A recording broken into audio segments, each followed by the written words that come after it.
जी, ये उज्जैन में जो उज्जैन की जो शिक्षा नगरी इससे पहले रही, जहां भगवान कृष्ण ने जी। शिक्षा ग्रहण की, तो जो भाव वहां का रहा, उसी भाव को सरकार अभी उतार पाए, किस तरीके से आप सुझाव देंगे? क्या कुछ आप इसके लिए कहेंगे कि इस पे क्या बेहतर चीजें हो यहाँ पर? हाँ, तो ये बहुत अच्छी बात आपने हम्म। कही। ऐसा हो सकता है कि जैसा-जैसा पहले भगवान कृष्ण के बारे में बहुत हम्म। मैं जहाँ तक समझता हूँ कि deeply knowledge doctor Mohan Yadav ji रखते हैं। हम्म। वो मुख्यमंत्री तो अभी बाद में बने हैं, वो पहले से जब से विधायक थे तभी से उनका संस्कृत और संस्कृति दोनों के हम्म। प्रति बड़ा गहरा संबंध हम्म। रहा है। और मैं जहाँ तक समझता हूँ कि यहाँ हमारे यहाँ जो अ, महाराजा वीर विक्रमादित्य के ऊपर जो एक नाटक उन्होंने प्रारंभ किया था, और वो विक्रम महोत्सव, वो धीरे बिल्कुल। धीरे आज पूरे देश में और पूरे विश्व में एक बिल्कुल। ख्याति प्राप्त कर रहा है।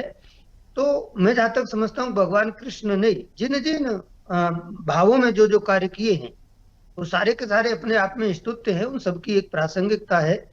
और हम सबको उनसे प्रेरणा लेने की आवश्यकताएं होती हैं। हम्म। बस जो युवा वर्ग है या तो आधुनिक जो लोग अपने आप में ये समझते हों कि उन्होंने तो केवल रास रचाया था, तो उन्होंने तो माखन चोरी की थी, उससे हम क्या प्रेरणा ले सकते हैं। तो प्रश्न इस बात का है कि उनके माखन चोरी की प्रेरणा हमको नहीं लेनी है, उनके रास रचाने की प्रेरणा हमको नहीं लेनी है, क्योंकि वह समर्थ थे और हम असमर्थ हैं। वह स्वतंत्र थे, हम परतंत्र हैं। वह असीम थे और हम ससीम हैं। हम गोवर्धन नहीं उठा सकते, हम सभी जानते हैं। हम्म। लेकिन हमको देखना यह है कि बाल्यावस्था में भगवान श्री कृष्ण का जब से जन्म होता है, हम्म। उस दिन से लेकर के उनके जीवन में एक संघर्ष प्रारंभ होता है।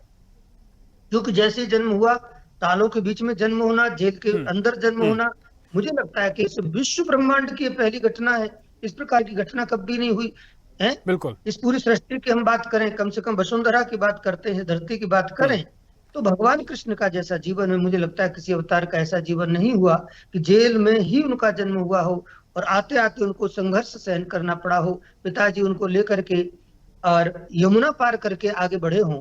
तो इस प्रकार का संघर्ष भगवान कृष्ण ने जन्म से ही देखा है। और फिर बाल्यावस्था में जैसे हम देखते हैं कि उनके पास कैसे छठी के दिन ही पूतना आ जाती है। अलग अलग राक्षस अलग अलग स्वरूपों में उनके सामने मायावी स्वरूपों में आते हैं, लेकिन भगवान श्री कृष्ण सबका सामना करते हैं। और हम जहां तक समझते हैं कि भगवान कृष्ण का जब इस धरती से हम्म। महाप्रयाण हुआ, उस समय भी हम सबको मालूम है कि एक बहेलिया के बाण के द्वारा वह इस धराधाम को छोड़ करके जाते हैं। कहने का एक छोटा सा तात्पर्य यह है कि पूरे जीवन संघर्ष करने के बाद भी एक व्यक्तित्व किस प्रकार आनंदित रह सकता है, किस प्रकार बांसुरी बजा सकता है, किस प्रकार स्वयं आनंद में रह करके दूसरे लोगों को आनंद प्रदान कर सकता है। ऐसा कोई संदेश हम किसी से ले सकते हैं तो वह चरित्र है भगवान श्री कृष्ण का चरित्र। हम्म। यहाँ उज्जैन में 64 कलाएं भगवान श्री कृष्ण सीखते हैं महर्षि हम्म। सांदीपनि से। और उन 64 कलाओं के बारे में मुझे लगता है कि हम्म। प्रत्येक नागरिक को उसे शिक्षा मिल सकती है जो भगवान कृष्ण ने उज्जैन में सीखा है। तो ये हम्म। सारी चीजें पूरे देश तक पहुंचे, पूरी दुनिया तक पहुंचे, विशेष करके युवा वर्ग तक पहुंचे, कि वह भगवान कृष्ण के चरित्र से सुंदर संदेश प्राप्त कर सके। उसी दिशा में माननीय डॉक्टर मोहन यादव यादव प्रयास कर रहे हैं। मुझे बिल्कुल। लगता है बिल्कुल। कि अपने आप में बहुत ही अभिनव है और बहुत ही प्रशंसनीय है।